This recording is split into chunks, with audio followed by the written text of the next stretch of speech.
Hi, and welcome to A Mug's Life.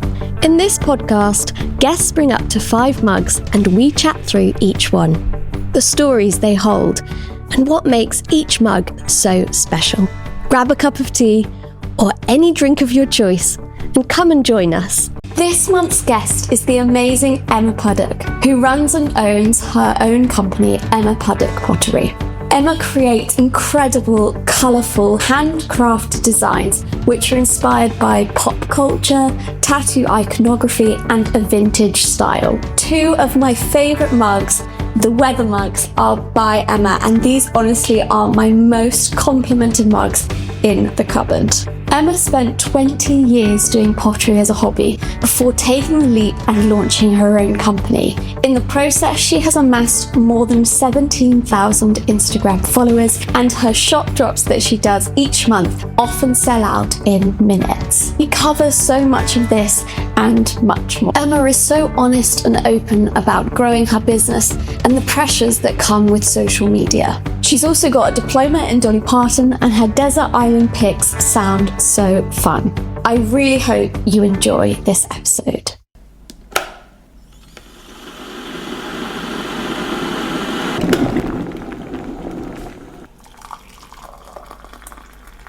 Welcome to the podcast, Emma. I'm so happy to have you here today. I obviously am a big fan of your mugs. I've got them both here, both of the ones I have of yours. This one has some tea in it, and this one, these are your weather mugs. Hello, thank you for having me. I'm really happy to be here. The lighter blue one I call the rain or shine mug because it has a thundercloud on one side and a sunny cloud on the other. So you can position which side you show when you're on a Zoom call or a recording like this. And the other one is a nighttime version that has a moon in the cloud, and you've got the version that has gold luster on the lightning. So that's just called nighttime weather because it didn't have quite as catchy a name as rain or shine. As a collective, they just tend to get called the weather mugs. These are my favourite mugs in the cupboard. I don't have many handcrafted mugs, but these ones are the most well-made mugs I've ever had in my life. Oh, wow, thank you. I mean it. And they always get compliments. And I think you know how much I love them because they're literally in all of my posts. Which mug shall I use? This mug. They're amazing and I love your work. Oh, I'm so glad that you like them. I think that's kind of the goal that I have in what I make, is that it's not just to sit on a shelf and that people enjoy using it, and that it has the attributes that make you want to reach for it first because it makes you feel a certain way. Those mugs have a sort of sloping side. So because the opening at the top's a little bit narrower than the bottom, it keeps your tea a bit warmer, and it's really hard to knock over because it's sort of got a low centre of gravity, and they've got a big loop handle that you can either hold with all 4 fingers or you can kind of slide your fingers through and cup your hands around. So if you're feeling cozy, you can cup your mug. I also pay attention to the rim so that it's got a nice shape to kind of touch your lips and for the tea to come over. Then I spend a lot of time sanding the bottoms because they're unglazed on the bottom. You've got that tactile area. Does any of that resonate with you using it? Yeah, it's the perfect mug. You can see all the work, the technical thinking. They're bigger than your average mug, so you can have a nice big cup of tea in them. That is very important. Shall we start with your first mug? Yeah, this is what I'm currently drinking out of.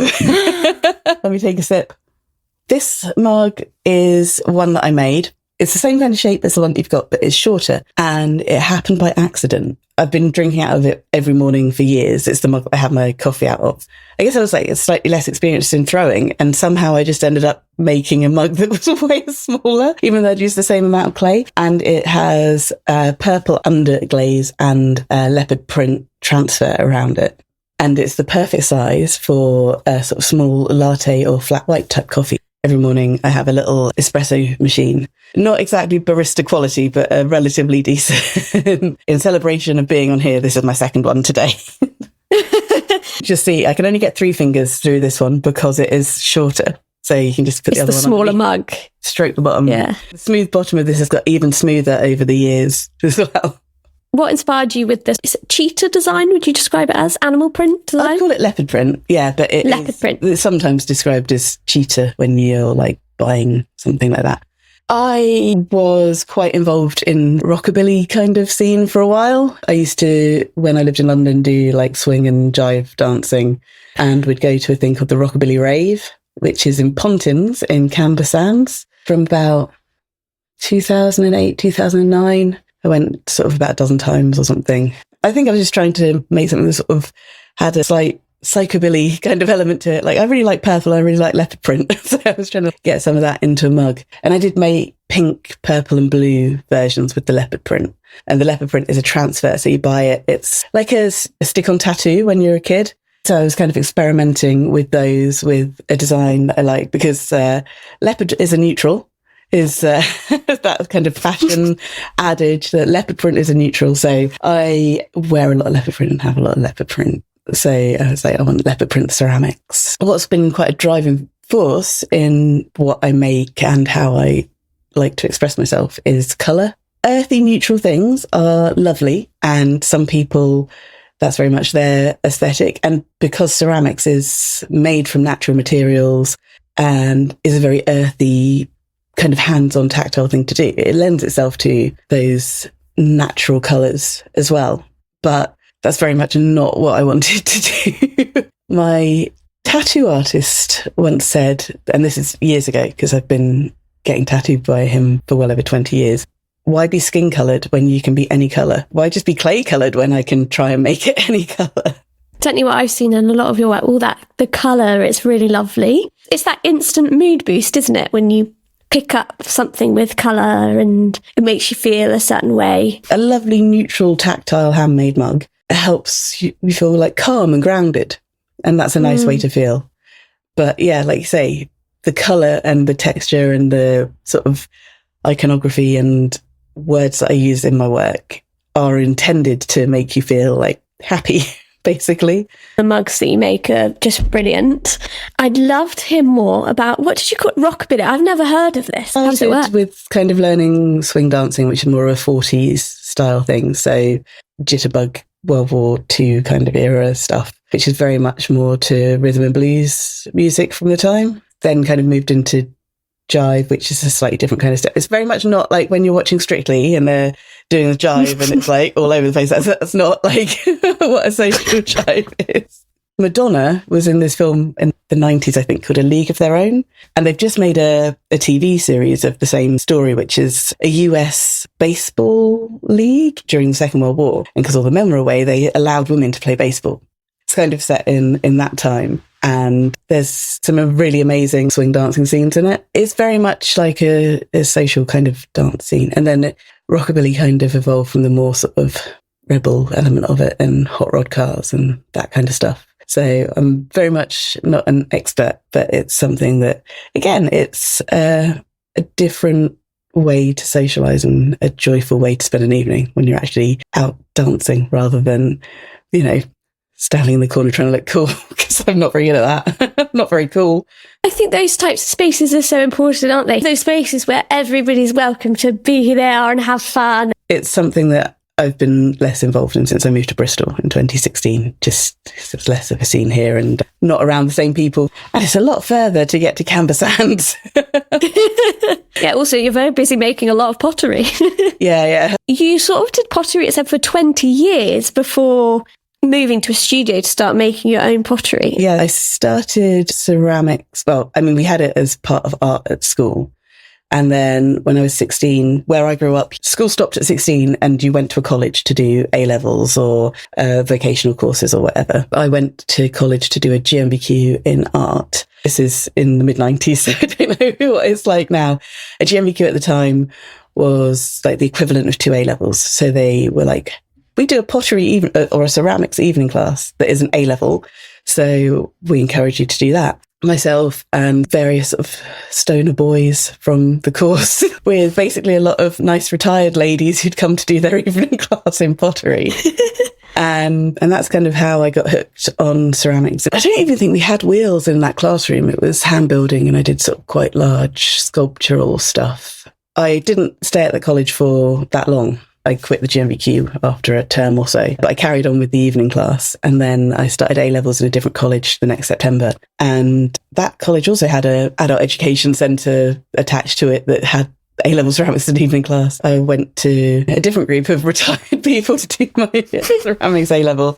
When it came to deciding what to do next, there wasn't really a way that I could see to earn a living in art or in ceramics. I was the first person in my family to go to university, and I'm not from a kind of background where I had a safety net to fall back on. I needed to earn a living and pay my rent and everything. So I decided to go and do media studies because I could work in a creative industry, hopefully that had a career path. I did radio, film and television studies with media and cultural studies at university. So like the world's longest degree title. I went on to move to London and I started working in stop motion animation and then moved into broadcast TV. As soon as I was in a full-time job, I started evening classes again. Ended up doing a city in guilds in ceramics. I think it's the kind of level that I basically have a GCSE level city in guilds after doing an A-level ceramics, but the qualification didn't matter. I just wanted to do the evening class. And then, as I'm sure you know, living in London, like where you live and where you work and the commute, how you can fit other things into your time. I would do terms here and there depending on where I was working and where I was living and what was in between, until I eventually moved to Bristol in 2016. Wow, quite the journey. I have a couple of things. The first, were there any cool shows or things that you did when you were in broadcast TV, when you were doing your stop motion animation? First job was on a stop motion animation kids show called The Koala Brothers. It was on TV from about 2003. It was on CBeebies and it was on Playhouse Disney. It was called the preschool Disney Channel. It's about some koalas who are brothers and they fly around the outback in their little plane helping people. So they've got friends who are wombats and echidnas and all of that. And I was a production assistant on there. I'd done stop motion at university, so I kind of really wanted to be a stop motion animator because I quite like shutting myself in a dark room and not talking to anyone. I kind of set off with the ambition of I'm going to get into stop motion, I'm going to be an animator. And then once I kind of got a position as a production assistant, my skills were in organising, keeping abreast of things and making things work. And I never really pushed to get on the studio floor and do any animation. I felt that I needed a permanent, regular income, and that kind of work is freelance. Especially these days, stop motion productions are a little bit harder to come by. There's so many other types of animation facilitated by, obviously, technology developments. I think it's not dissimilar to ceramics in that the tactile, real life, human touch of stop motion is what makes it so engaging. That's possibly why it's one of those things I'm drawn to. From there, I went on and I started working at the Discovery Channel, an area called on-air marketing or on-air creative, and every broadcaster has it. And it's a department of people who make the trailers, the promos for programs, idents, continuity voiceovers, and the channel branding. Everything that's not an advert or a program tends to fall into that department. And then I went and worked on FX channel. I worked at Animal Planet. I was lucky enough to travel to the US a few times, and I went to Africa and did some filming in Namibia. Then I was made redundant, and then I trained as a teacher. I became a teacher of media studies. After completing the training and being an NQT, teaching's a very, very difficult job. And although I loved teaching, I wasn't really resilient enough to withstand 70-hour weeks, and my mental health suffered very quickly.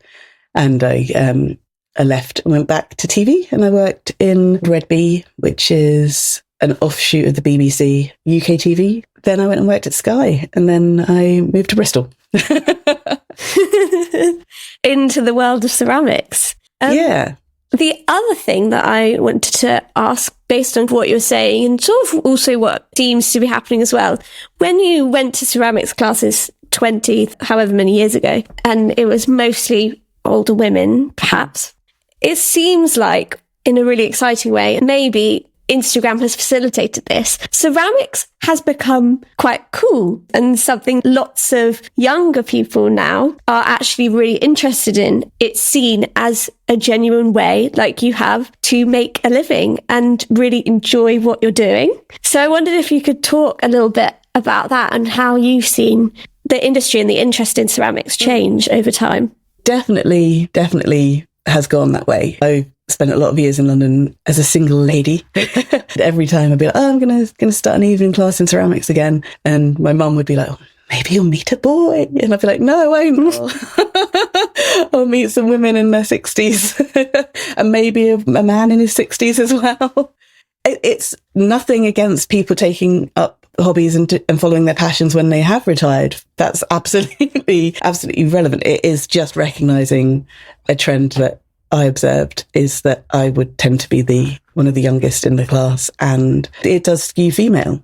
I suppose around 2015, 2016, you probably started having Florian Gadsby and the like sort of on Instagram. I'm sure he says he's been doing it for 10 years or something, his Instagram account. If you're not familiar with him, he's one of the most sort of Instagram famous potters that there are. Sort of started to become a bit of an Instagram thing, I guess. And in 2016, we spoke about this before we started recording, I was looking for a holiday that I could go on alone. And I was like, well, I'd like to do something that I really enjoy and don't get enough time to do. I wonder if you can do like pottery holidays. So I literally was Googling them and found a place called Coombe Farm Studios in Devon, where I've just been this weekend as well. I keep going back. I did a raku firing course, and I'd never really heard of raku at that point. It sounds fun. Set fire to stuff, and you put pots in the kiln until they're about 1,000 degrees. You pull them out of the kiln with tongs while they're red hot, and you pop them into a bucket of sawdust that catches fire, and you smother that fire so that all the smoke and combustion is happening within that little bucket chamber that you've made. So the smoke goes into the pots. And because you've cut off the oxygen from getting into there, fire sucks the oxygen out of the glazes and the ceramic, which is called reduction, which gives different effects to the glazes and the final finish. It's very exciting. And if you've ever watched the Great Pottery Throwdown, they always have a raku week and they do different varieties of raku. It's a beautiful, beautiful place in a really rural setting. They serve amazing food. A lot of it's grown there. And again, on the course of 6 or 8, 80% of them were just retiring and deciding to set up a pottery studio in their back gardens because they finally wanted to pursue their passion. Now they didn't have to go to work 40 hours a week. I was 36 at the time and I just thought, well, yeah, I want to do that, but I don't want to wait another 30 years before I do. That pushed me forward to move out of London because I lived in a 1-bedroom, 4th floor flat, which wasn't conducive to making pottery at home.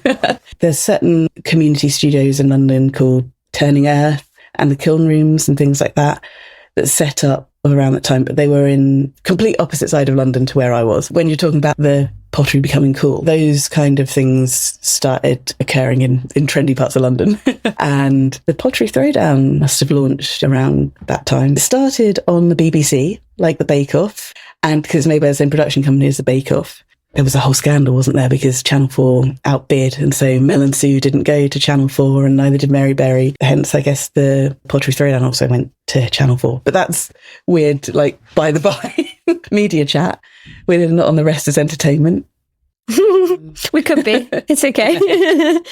Actually, kind of going back to what I was saying before, the rest is entertainment is a podcast that I think you listen to, do you? Yeah. I really like the rest of the time. And so Richard Osman and Marina Hyde talk about, the entertainment industry. They have a question and answer episode once a week, don't they? And someone asked about continuity voiceover, asked Richard Osman, is someone literally in a booth beside your telly? Like, is someone in the booth at the BBC doing the coming up next? And he was like, yeah, it's live. And I was like, no, Richard. It is live on your main channels. But because I worked across a lot of digital channels, you pre-record it all. It's all kind of scheduled into the playout system. I've written and directed continuity voiceovers for things weeks, months in advance. When I worked for Animal Planet, we used to produce in London the Polish continuity voiceover for the Polish Animal Planet. It's not always someone watching it live and telling you what's coming up next. So that's take very that, interesting. Richard Osman. Also, a fitting end to your leopard print mug, really, with Animal Planet and the continuity voices. Yeah, I have stroked a cheetah and held a meerkat. Wow. I've had some very fortunate experiences. That sounds incredible. Shall we move on to your second mug? How many mugs do you have today? I've got 5. Perfect. Yeah. Talking to potters, you're always going to be talking more about the mug than the life experiences around it. So my second mug is this. I'll do a little twirl for anyone who's watching. And this I'll needs a describe slow it for anyone pan. who's listening. So it is a very blingy maximalist mug featuring Dolly Parton's face. This is by someone called Jake Ford Ceramics. I'm not sure if he's kind of active anymore. He's in America. The mug is wheel-thrown porcelain. It has some slip or underglaze colours making sort of stripy, almost fairground effect around the bottom. And then it's got a transparent glaze over it. And the handle is completely covered in gold luster. There are little knobbles with gold luster around. There is like a cameo. So a little photo frame almost with gold luster around a picture of a young Dolly Parton. It's quite a famous image of her. She's just beautiful. It also has, so the Dolly Parton will be an overglaze decal, and it also has a lot of pink and red rose overglaze decals, and also gold luster butterfly decals. Butterflies are obviously quite associated with Dolly Parton in her own kind of logo and imagery, and the song Love's Like a Butterfly. So that's my second one. Have you any questions? Well, I guess the big question, but I think I already know the answer. Are you a big Dolly Parton fan? Yes, I am. She might be my hero. If Dolly Parton started a religion, I would go to that church.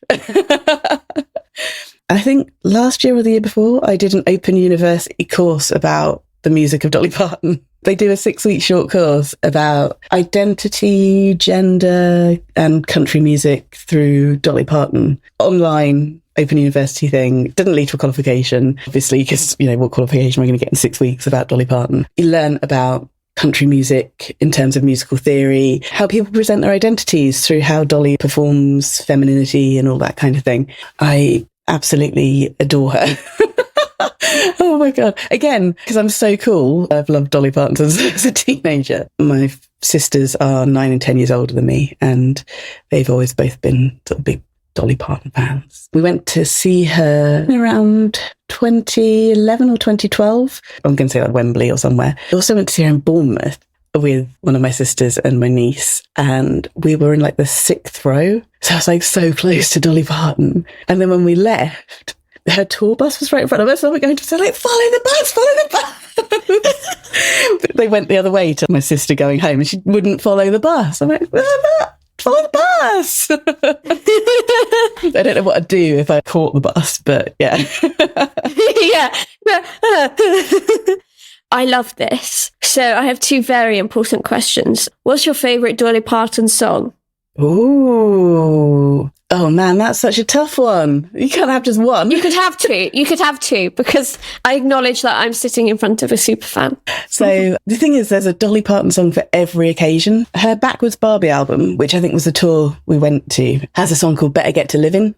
That is a real kind of pick yourself up and just keep on going. Happy anthem, but kind of tough love. Another song I really, really love is, there was a film ages ago called Transamerica. Dolly made this song for the soundtrack, which I think might even have won an Oscar, called Travelling Through. It's just a lovely, lovely song, but also about her values. She's a country music star, and there's obviously a lot of very conservative Christian country music fans who might have something to say about her making a song that appeared on a film with that kind of subject matter. She's just so true to herself. She's just... Man, I get emotional talking about Dolly Parton. I go to the gym, and I've got this tattoo of Dolly Parton on my leg. So I was once in the sauna, and someone asked me, like, "Oh, do you like Dolly Parton?" So I just chewed the ear off this woman in the sauna for about 20 minutes to give me a Dolly Parton facts. Like, did you know about the Imagination Library? Did you know do you know the full Porter Wagoner, how Dolly Parton came to write I Will Always Love You and take control of her career story? I am a bit of a Dolly Parton super fan. We're going to resume so we can see the cat. This is Albert. Hi. Hey, hi. That's perfect. He looks like he's on the podcast. Yeah. Good boy. What's your favourite motto or piece of life advice that comes from Dolly? Because it's clear how much what she has done and the things that she has written, what that means to people and how much it can actually help people in their lives. So what's your favourite thing that stays with you? When I was disastrously a teacher, I printed this one out and put it in my tutor room. Find out who you are and do it on purpose. I love that. Also, it costs a lot of money to look this cheap. That one I didn't have in my classroom. She appeals to so many people because she's just so much herself. Again, you ever listen to Dolly Parton's America? No. That's a great one. After this. You should listen to it. Yeah, it's a really good one. Oh, also, did you know that Dolly Parton, she donated, I think, $1 million to COVID vaccine research in 2020. The guy who does the Dolly Parton's America podcast is the son of a doctor, and the doctor is like one of Dolly Parton's doctors. And through that doctor is how she was connected to that particular medical, that hospital, university, whatever, trial. I have a sweatshirt that says Dolly cured COVID. Well, I'll tell you what I'll be doing after this podcast. I'll be going to listen to the songs that you've told me are the best. I do like Dolly myself, but I don't know as much of her back catalogue. I went to the musical 9 to 5, loved it. Oh, yeah. Obviously, that's Dolly Parton's music. And then I actually like quite a lot of her recent stuff. So I listen to Try quite a lot when I'm in need of some motivation. Yeah. I loved that. Shall we go on to the next mug? Even though I'm still in shock over the last one. Oh, I sorry. know. One thing this last thing for me is because it's got this big 3-dimensional frame on it, I'm right-handed. So if I try and drink where I normally would, holding it in my right hand, this gets in the way. And that made me realise, to use this mug, I'd need to use my left hand. And that made me realise that people who are left and right-handed use even mugs in a different way. And so that's why with mugs that have a design that is on one side only, I make left and right-handed versions of them. So the rain or shine mug with the weather symbols on, I make them like both ways. It's not about whether you're left or right-handed. It's about whether you want which side you prefer to be showing.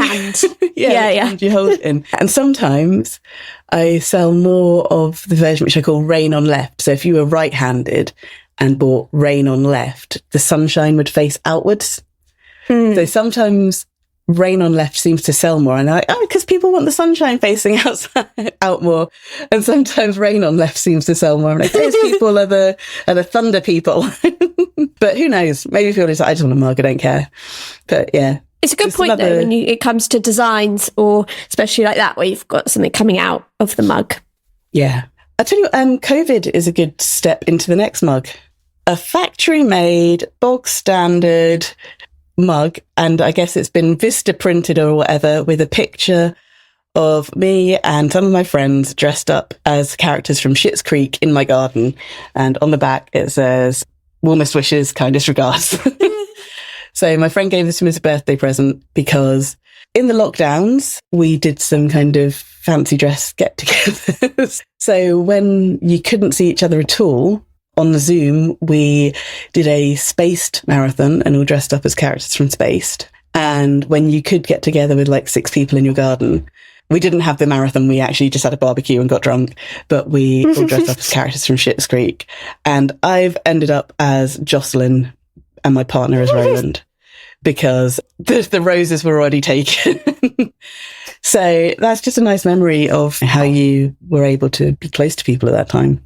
One where you sort of do need to lean onto your friends and make the best of it, however you can. Also, a big fan of Schitt's Creek. We're getting into Dolly Parton territory because I would say that Schitt's Creek has some quite inspirational advice throughout. Absolutely, yeah. Quotes. I constantly, at work, I send people Moira gifts. Yeah. Just to kind of be like, courage! Yeah. The Moira Rose quote that's somewhere along the lines of, you've got to speak up for yourself and celebrate your achievements. But I can't think what the actual words are. I love that you're all dressed up as Schitt's Creek, but you had to go as the other characters because the other characters were already taken.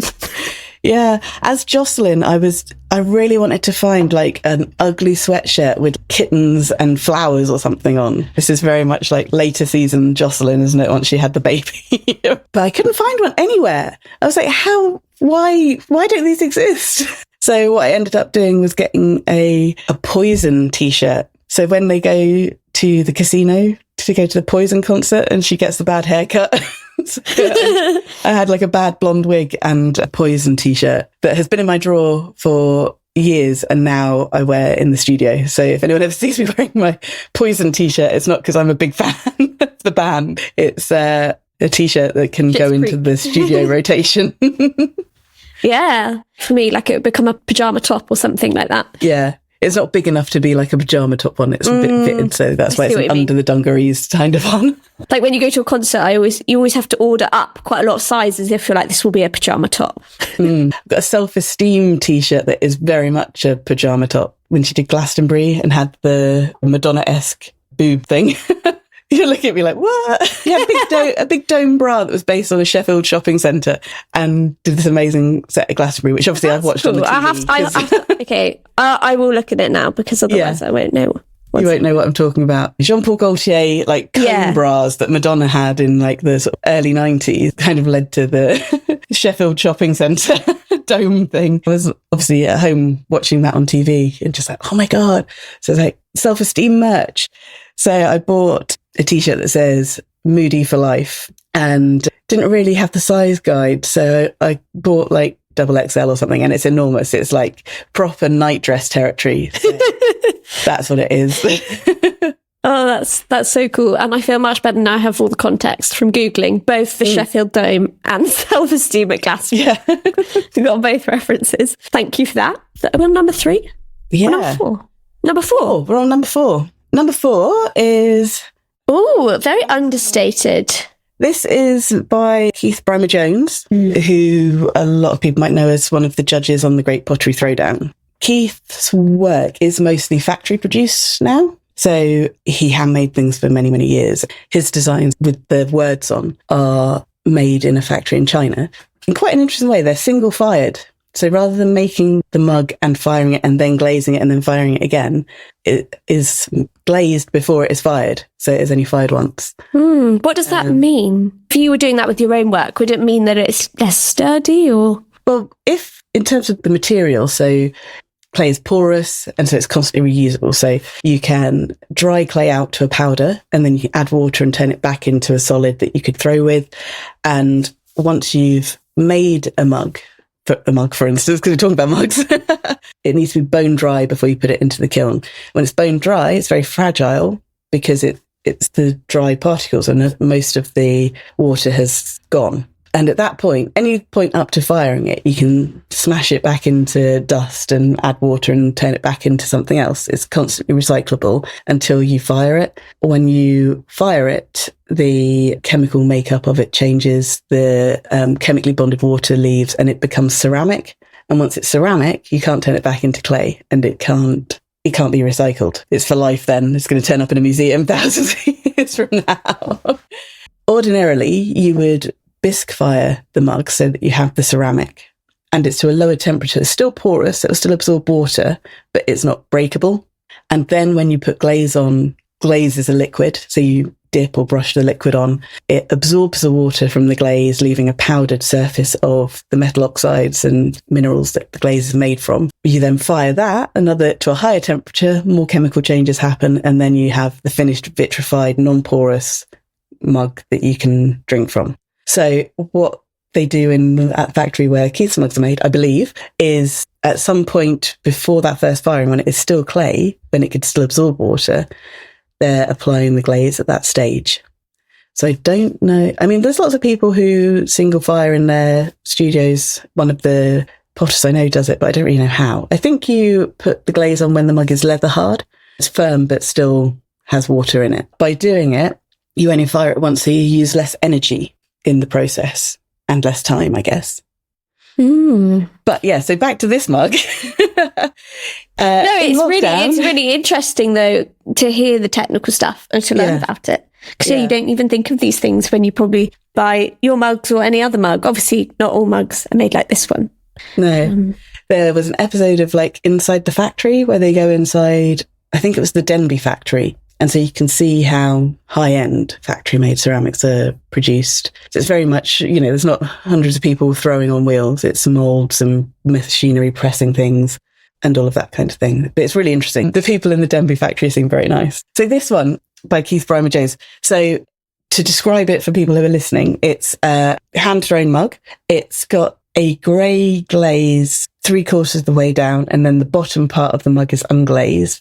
There's quite a sort of rounded, sturdy foot ring to it. It's got Keith's stamp in the foot ring.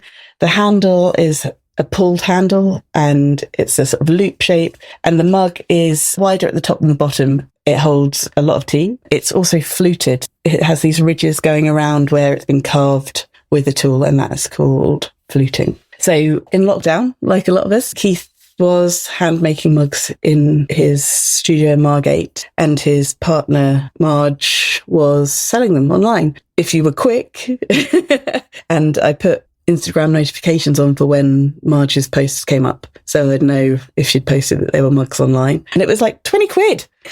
I mean, he can throw them in about 30 seconds, I think, but still. I have 3 of these in different glazes that I collected over a few of those drops. It's just a really nice, sturdy, useful mug. It's nice to drink out of. And some of my mugs appeared on the Pottery Throwdown in 2022. That's so cool. I didn't know, because I only started watching it from season 6.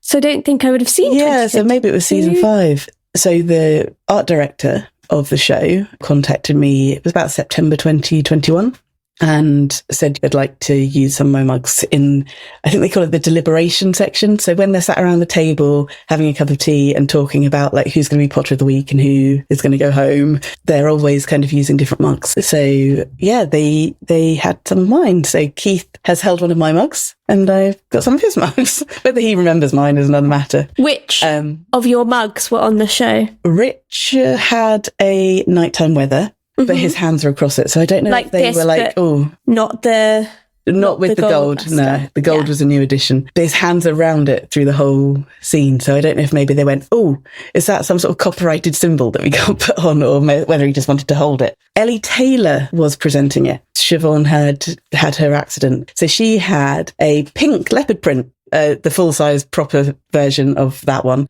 And Keith had the speckled version of my heart tattoo mug that says T on the banner across the heart. Yeah, so that was quite exciting. It sort of came at a time where no one watching it would have, I'm not on the credits. No one's like, oh, look at this lovely mug we're drinking out of. Have you heard of Emma Puddick Pottery? But for my kind of Instagram followers at the time, which were a couple of thousand, people are like, oh, we saw your mug, and just post about. And if people find me and see that, it gives a little bit of a boost of legitimacy or something. The start of 2022 is where things really took off in terms of what I was selling, and it was just a really nice thing. And the art director, her name is Zoe, and she's really, really lovely, and we sort of follow each other on Instagram, and just really sort of honoured that someone would see my work and be like, yeah, we want to put that on telly. It was the week that they made Garden Gnomes, I think. So it was quite a colourful week, and they had some colourful mugs on the table. We'll go back. We'll find it. And I'll include a picture on the post. a screenshot. You deserve it. Those things are happening because somebody's seen your work and thought, these are really great. Let's feature them. So yeah, I think it's really cool. And obviously you've had a lot of success since then in terms of growing your Instagram.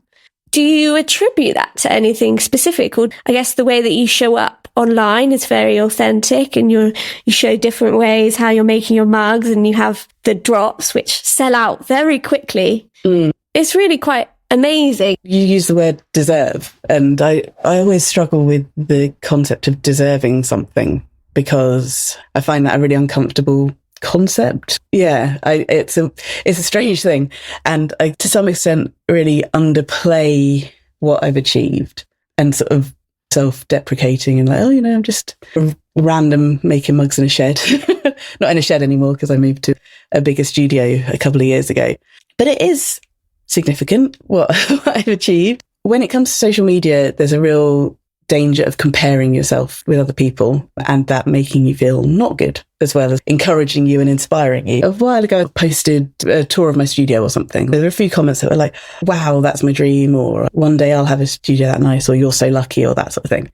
Whilst I'm also uncomfortable with the word deserve, I tend to say I'm lucky a lot, but it's not luck. It's a combination of skills that I've accrued throughout my life and applying them and working hard at it, and also luck. So if people come along and go, wow, she's got that studio is what you're seeing now. It's the tip of the iceberg to years of evening classes and deciding to move cities in order to live somewhere where I could potentially start making work in my own home, and moving to that city, starting to work in a shared studio, saving money, buying equipment, setting things up at home, building that Instagram following, doing all those things, and getting to a point where the business is too big to be at home, that I have to take the leap into having the overheads of a studio and needing a bigger kiln, and then taking the punt on doing the crowdfunding that I did to finance buying the kiln, which I'm hugely grateful for all the people who pre-ordered something so that I was able to do that. It was an absolute slog that year. I made a lot of work to pay for the buying of the kiln.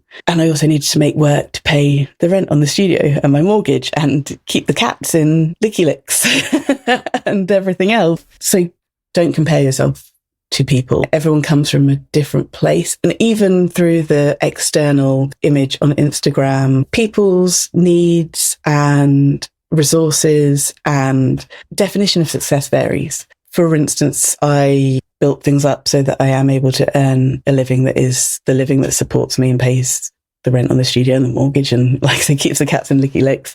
I need to do that because that's the only income I have. I don't have, property that I rent or a partner who can financially support us or an inheritance or something. On the other hand, some people are renting and working in shared studios, or some people are in less fortunate positions, some people in more fortunate positions, and everyone's doing things their own way. When it comes to pricing work and things, everyone needs to come at that from their own needs, and how you run your business is about what works for you. So I built the Instagram following because I sell direct, and I sell direct because when I came to actually work out the cost price of my stuff, all my work is quite labour intensive.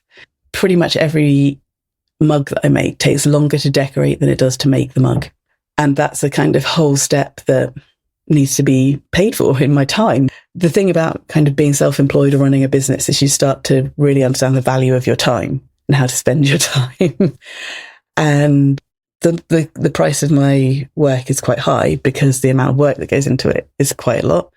And therefore, I haven't got the kind of margin in it that I can sell at wholesale, for instance. Because if I was selling in say a small independent shop onto some of my work, they very rightly take 50% of the money because they have VAT, they've got their overheads, they've got their staff, they've got their electricity bills and everything as well. So that's the reality of if you sell wholesale, you're selling your work for half of the retail price. So no one's going to buy a mug for, 80 quid in a shop or from my website. I think that kind of puts out of the price range of most people. So your work, your goals, and the model that you work on is very personal to you. If you want to just make, and you love producing, and it's something that you have like a beautiful glaze that you put on so it's quicker to produce, then wholesale is for you, or making for restaurants is for you. And everyone is so unique in what they make and how they do it. Have I explained myself reasonably well? I think you have. I think it's about like what you want from it, and different people will want different things. And as you say, social media is quite a lot of what people are posting isn't necessarily the reality. So it appears a certain way. Whereas actually, if you don't want to do those things and you just want to do it in your home, then that's also, you're still within that community. Is that what you're saying? Yeah. Yeah. And talking of the stock drops and the selling out, that was something that sort of happened organically as well. Because I make things in small batches, those batches became popular enough that they would sell very quickly. And then it almost becomes like a bit of a self-fulfilling prophecy that I then have to start informing people that this is when they'll be available and they'll sell very quickly. And then that informing people is kind of the first step of marketing. The first thing you need to do is tell people something's happening and where it's happening.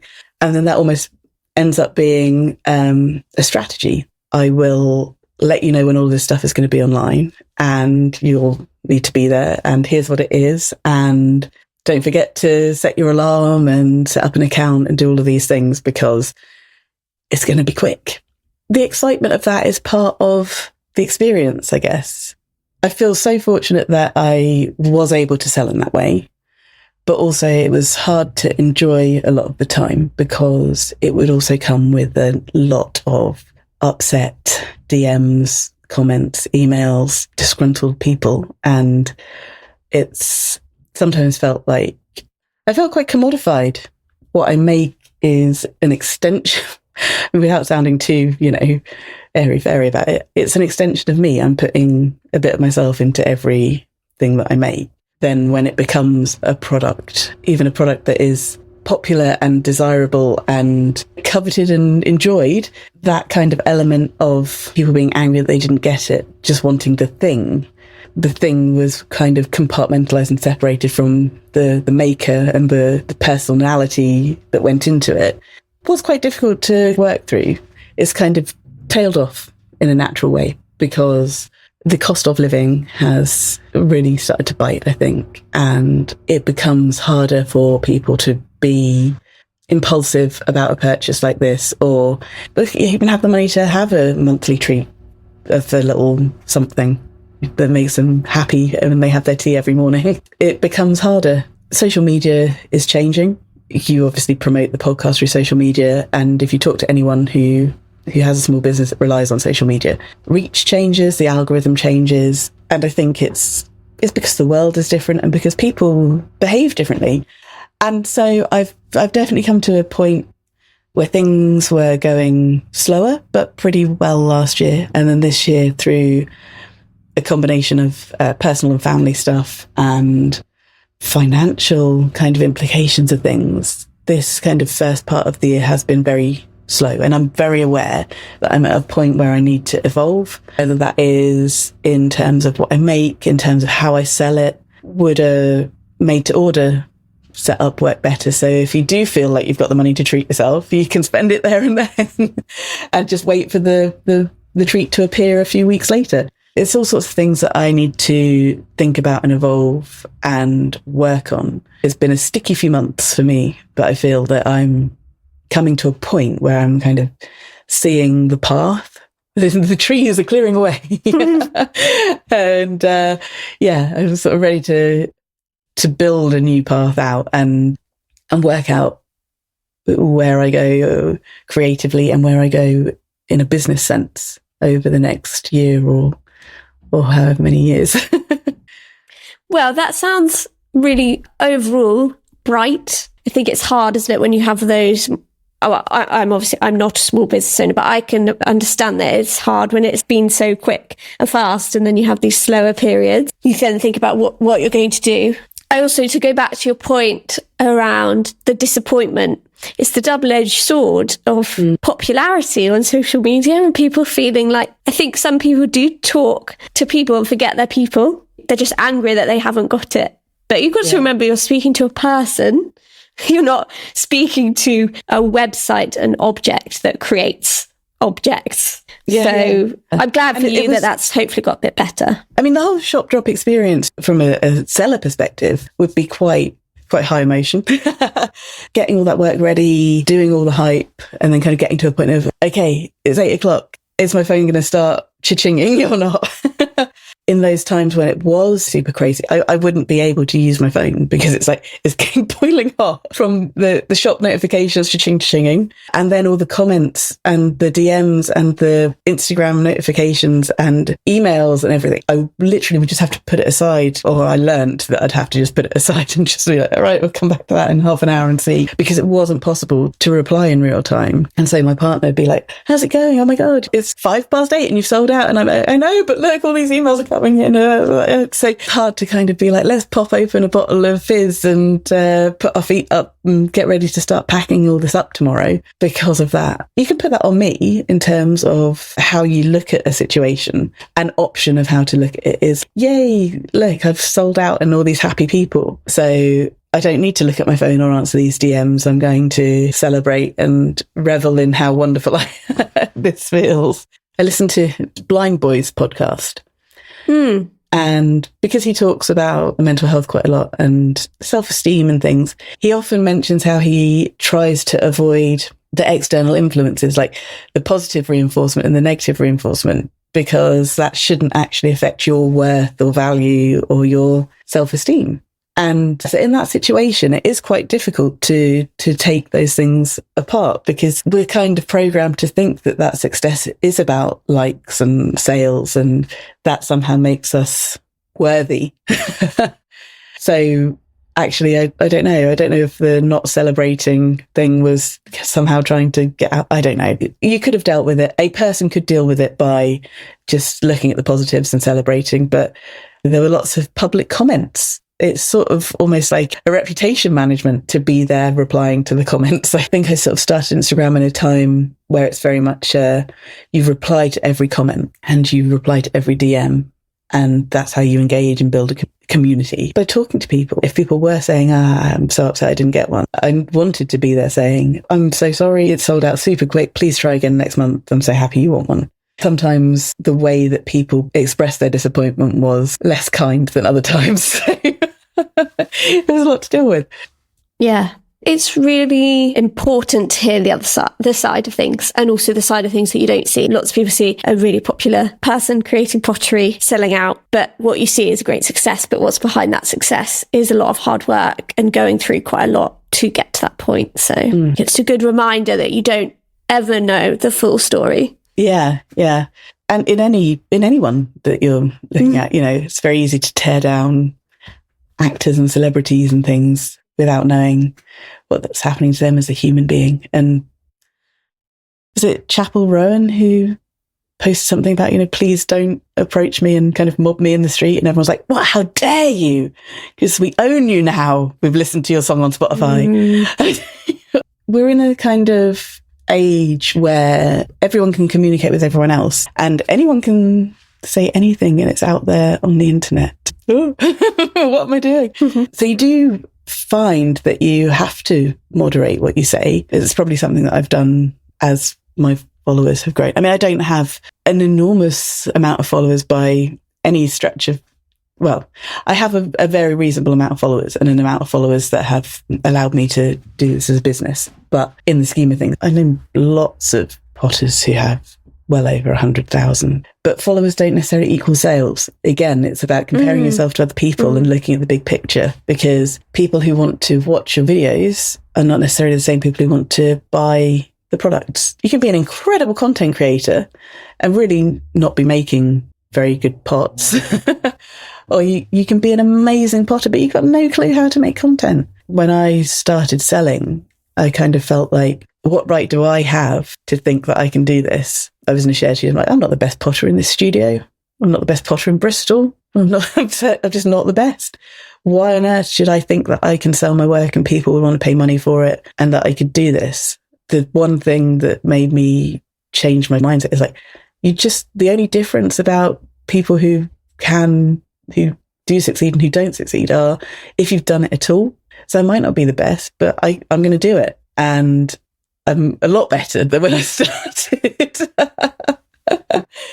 I'm still very far from being the best at anything, but I'm a lot better than when I started. And I think that there are a lot of people who own pots that I've made who are, hi Albert, who are using them every day and enjoying them and happy that I made them and happy that they bought them. Exhibit A. Yeah, and Exhibit B there as well. yeah. Oh, this one. Yeah. Again, don't compare yourself to other people. Hold yourself back from that. It's what can you do and what do you want to do, really? Just giving something a go, like you're saying. And if you just continue to give something a go, that's all the expectation you can put on yourself. And if you just keep doing that, then you'll probably end up in the right place doing what you like. I'm sure you probably had a similar thought about starting a podcast, or starting a podcast is a huge creative step and challenge. So what made you take the leap? Well, it was because I worried that PG Tips or Twinings would actually create a podcast about mugs, and they'd be able to get big guests because they are Twinings and PG Tips. Yeah. And they'd interview my dream guest, Judi Dench. And I thought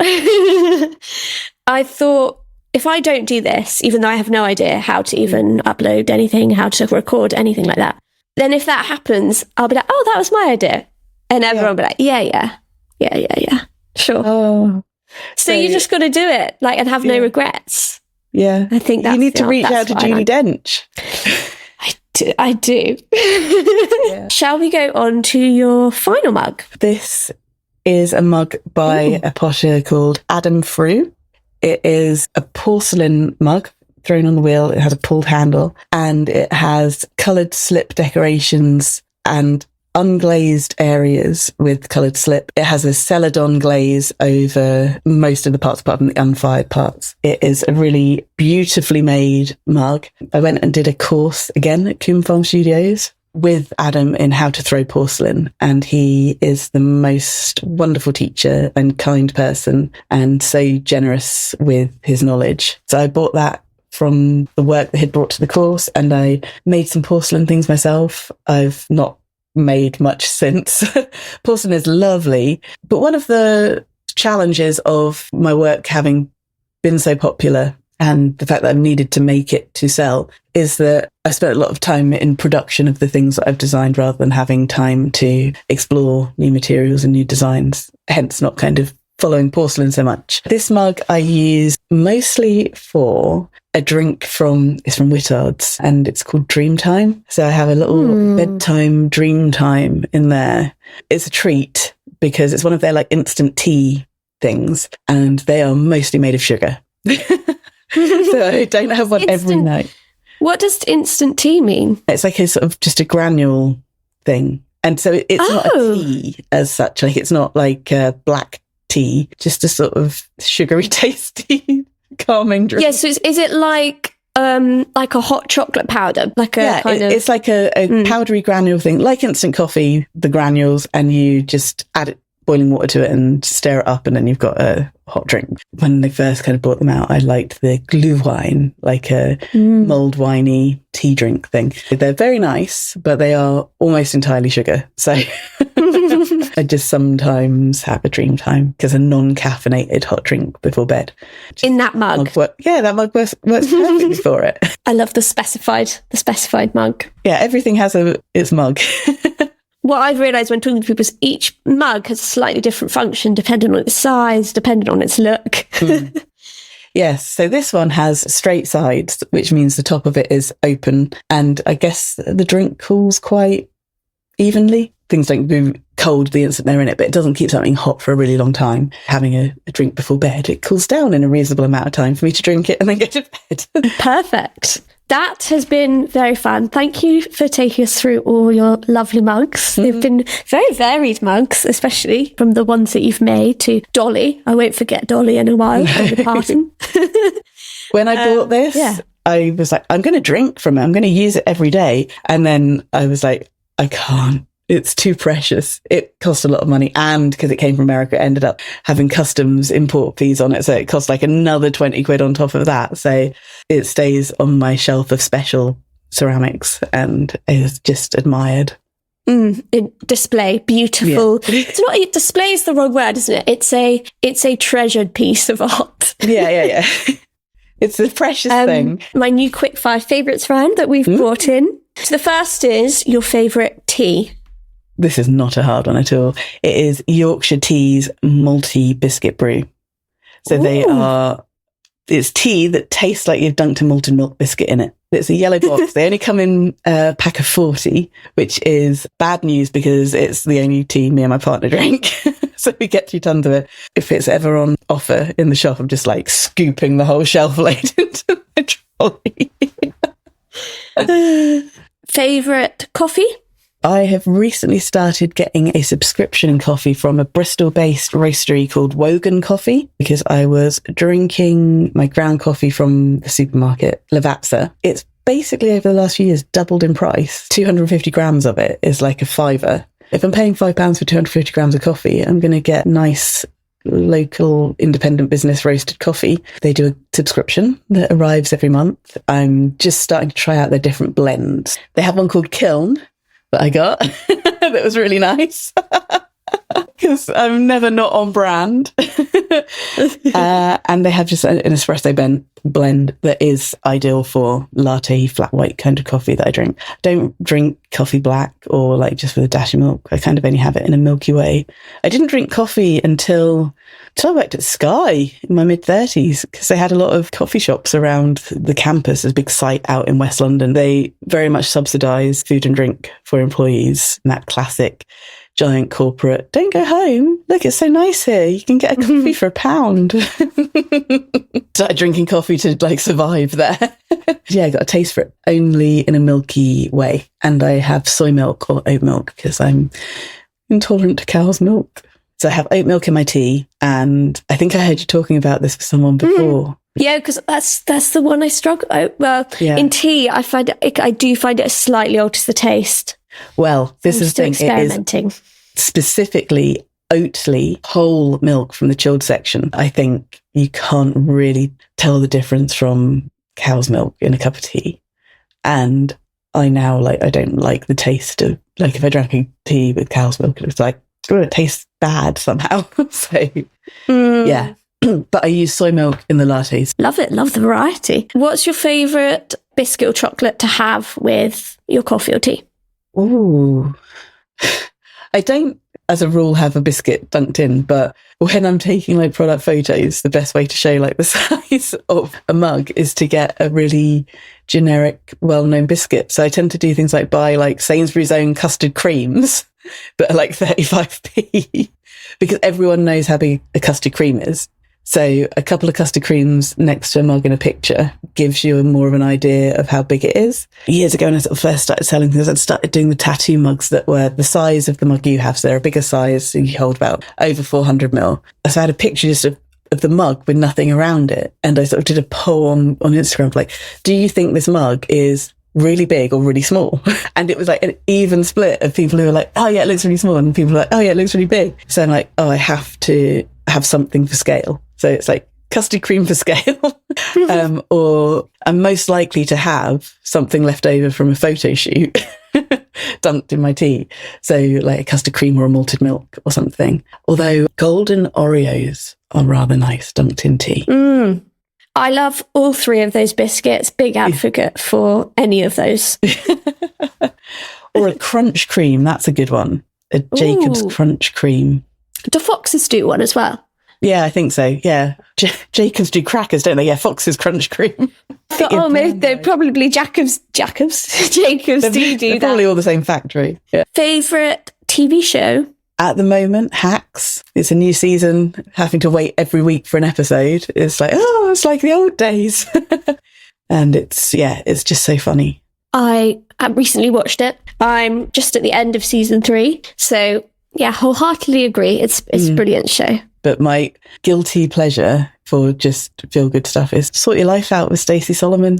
I really like just nice people, just helping ordinary nice people to get rid of all their shit and have a nicer life. Like, wouldn't we all just love to have everything taken out of our house and just be forced to decide what goes back in? Yeah, and she's just nice, isn't she? She's really nice. I don't have children, I've never wanted children, and don't have much of a maternal kind of instinct. So I find it just amazing how, like, whenever there's kids on that show, they're like, yeah, they just love her. Just absolutely love her. They always just got kids hanging off her, whether they're hers or someone else's. No politics involved. Yeah. No one's trying to divide people based on any kind of identity or anything like that. It's just people being nice to each other for a low stakes but high improvement kind of thing. Go Stacey. Lovely. Go Stacey, yeah.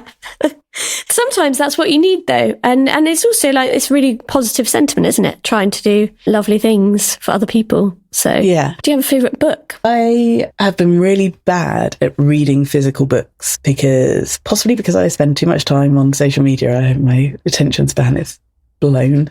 Audiobook wise, I've listened to all of Richard Osman's Thursday Murder Club books. I, for a little while, taught pottery at a retirement community in Bristol. So it always reminds me of, all right, Albert, do you hear the cat meowing? It always reminds me, they were just incredible people. Yeah, so the characters in the Thursday Murder Club kind of make me think of my old Thursday Pottery Club. And again, it's cozy, isn't it? Cozy and nice. I think maybe in one of the more recent books there was sort of a dementia storyline that was very moving. I also recently listened to Bob Mortimer's book, The Avocado Hotel. So I'd read the Satsuma Complex and then I listened to the audiobook of The Avocado Hotel, which had like really great people doing the narration. So Paul Whitehouse did some of it. There were a couple of female narrators and Bob Mortimer doing some of it, sort of all being like different characters. Yeah, audiobooks are great. A few people have talked about that whilst doing pottery. It's nice to listen to audiobooks. Obviously, you can't read with a book. That would be the epitome of multitasking. Final question. If you were on a desert island, who would you have with you? And you're allowed 6 people. 6? Oh my God. Dolly Parton. My partner. Can I have a cat? Yeah, I should actually say. Yeah, they count. They count in the 6, but they can be there. Can they be one of the people? Or do they have to be a person? Yes, you can have 2 cats for the price of one person. Maybe Stacey Solomon. Was she in the I'm a Celebrity Jungle thing? She might know what to do. She'd also keep the desert island in shape. Yeah. Oh, Rylan Clark. Yeah. Wow, this is a lovely mix of lots. You're going to be having a lot of laughs on this trip and a lot of sing-songs. Dolly, partner, Rylan, Stacey Solomon, the cats. I've got one more person. You can have 5 if you want. Yeah, let's make the cats one person each. Yeah, the cats can become their own people. So you've got Rylan, Stacey, your partner, Dolly Parton, and Albert, and Dolly Parton. Yeah, that's the 6. That's a strong lineup. You've got your entertainment covered. You know what? Maybe someone to help keep a partner in check. I think he would like Steve Irwin to be there. Oh, yeah. And Steve could help us if there's any like wildlife on the desert island. Well, thank you so much for coming on the podcast today. It has been so lovely to properly meet you and talk to you. As you know, I love all of your work. I love the drops. It's just really brilliant work that you do. And it's really wonderful to hear more around your story and the things that you just don't normally know about somebody unless you talk about something that means a lot to them, like mugs. So, or Dolly Parton. Or Dolly Parton. Yeah, that was great. Yeah, I could have added quite a lot more favourite Dolly Parton songs. Thank you. It's been a pleasure. Thanks for having me. It's been really nice chatting, and thanks for obviously buying and enjoying my mugs and always sharing them as well. Of course, I'm a genuine fan, as you know. I'll be buying them forever and giving them as gifts because I think they're so brilliant. Oh, thank you.